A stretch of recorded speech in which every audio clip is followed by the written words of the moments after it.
Well, we have a problem with the radiator.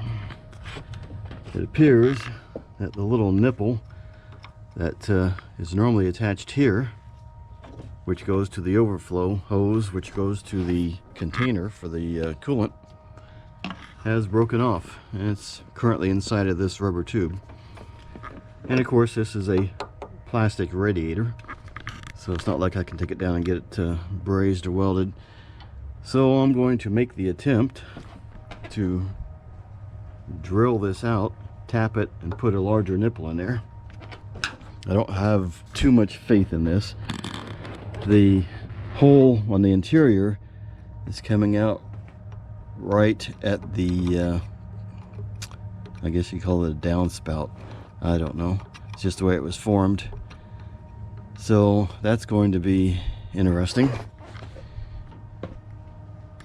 But I've got a drill. I got the brass nipple, got a pipe tap here, and we'll see what happens. Like I said, I'm not too sure that this is going to make it. I've already priced new radiators just in case. It's a chore I really don't want to have to do, but I can if I have to. In the meantime, let's see if we can fix this puppy. To go over the sizes of the various components here. The fitting itself I got from Napa. Part number is G38100-0402, and it's a 1/8 by 27 MPT. I guess that's 27 threads per inch. NPT is the designation for the type of threads, is the way I understand it. And of course 1/8 is the size. The drill bit that matches up with that is a 21/64. And here it's a 21/64 HSS. I'm not sure about the HSS, hardened steel, unknown, I'm guessing. So these are the three things you'll need if you attempt to do this. And after you drill it, the tap won't just, I mean, when you insert it into the hole and you start to turn it to cut the threads, it won't just immediately pick up from the hole. You probably have to apply a little bit of force, make sure you're keeping it at a level position. You don't want to cut at an angle, and you might have to turn it a few times while you're pressing in, either with the wrench or the T-handle, whatever you're using, before it actually starts to cut, because you can see on the very tip here the threads are tapered and they don't actually start cutting to about the third thread. But if you go slow enough, after all, this is just plastic, it'll pick up and you'll be able to get it done. Alright, I got it drilled, which was extremely fast. The bit went through it, as they say, like a hot knife through butter. It was just really fast. So right now I'm tapping it down. The T-handle that goes with the tap just is too big. You got various things here that it gets hold of. So I'm using a 10mm wrench on the end of it and just running it through the hole. You see on the inside there. So I'll do this a few times, get some threads on there, and then we'll see if the fitting can get put in. And on a pipe tap, it's tapered, so obviously the more you run it in, the larger the diameter will be. And today's just a day for noise, I can tell. Helicopters, planes, and grove workers. So what I'm doing is just eyeing the fitting up with the tap underneath, and I'm not going to run the tap any further in than the end of the fitting. So we'll see how this works. If I have to, I'll just, pull the fitting back out and run the tap in a little bit more. I'd rather start with less than more. And of course I'm just kind of plugging a cloth in there to catch the plastic shavings so we don't get them into the radiator.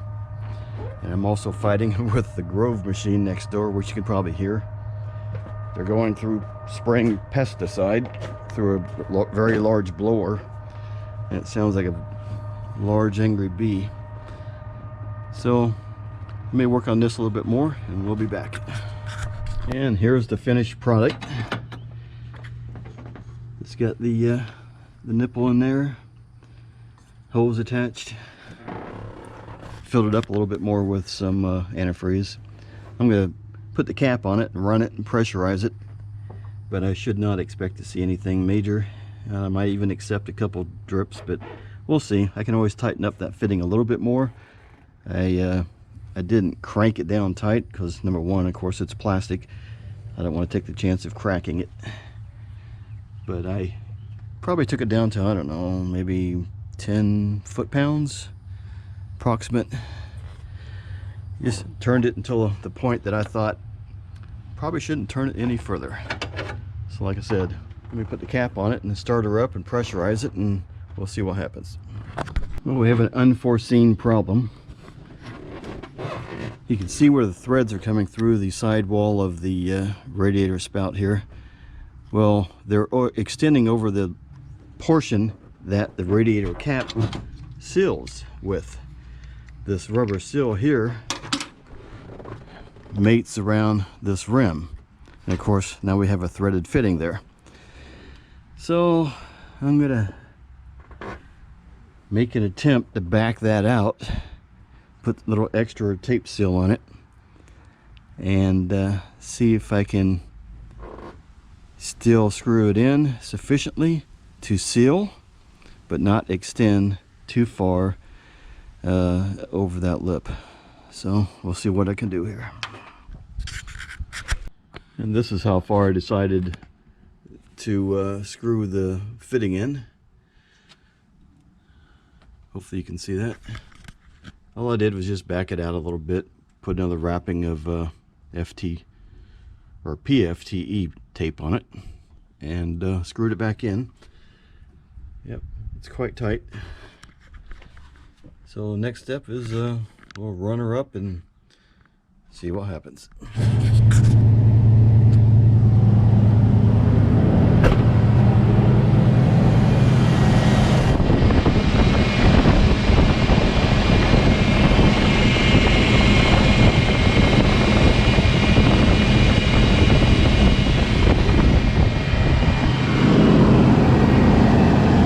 I've run it until the thermostat opened and I have no leaks. I revved it up a little bit to give it more pressure and I still saw no leaks. This down here was just me trying to fill it up and missing the spout. So I think we can call it a fix, at least for the moment. And I'll just run it until I see that it's not going to work anymore, and then I guess I'll replace the radiator. But for now, it's good.